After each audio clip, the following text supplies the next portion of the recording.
Hi everybody, thanks for joining us for our market recap on today's Northern Ag TV. Well, the first trade week in November for the cattle futures wasn't necessarily the best route that everyone thought would happen in the market. Fortunately, there are some positives to take out of the trade week. Now, looking at the futures and the fundamentals, there's a lot of volatility on the board. And as we've seen in the last few weeks, any bearish news or questions can really change this direction of the entire market. Last week, several factors pressured the contract, starting with President Trump stating he remains focused on reopening the U.S. southern border to Mexican cattle imports. Later in the week, Secretary Rawlins announced she doesn't foresee the border reopening anytime soon, but is starting to feel comfortable about eradication efforts.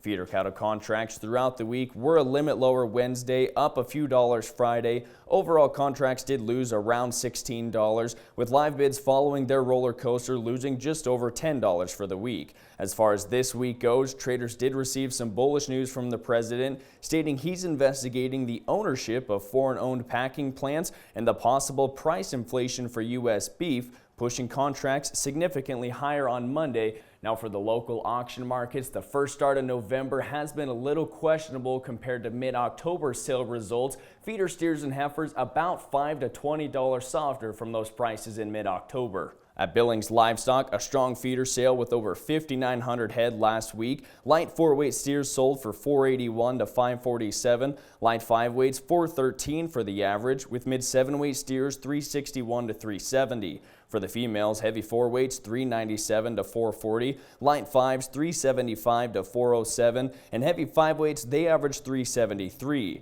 The Weaver Ranch out of Big Sandy, Montana held their annual female sale in Lewistown. Young bred cows set to calve in March sold for $4,000 apiece. April calvers $3,500 and May calvers $33. For the heifers, February calving bred heifers brought $3,950, with later calving heifers averaging $3,900. And Montana Ranch in Big Fork held their annual bull sale over the weekend. 85 registered bulls averaged $14,000 apiece. 20 commercial bred heifers, they brought $4,150.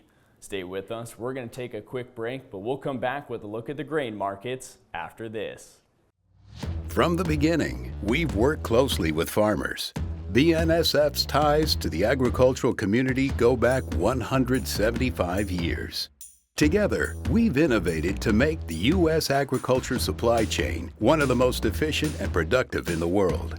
Our strong relationship powers BNSF still today and helps us move the nation like no one else can. At BNSF, we move the nation for you.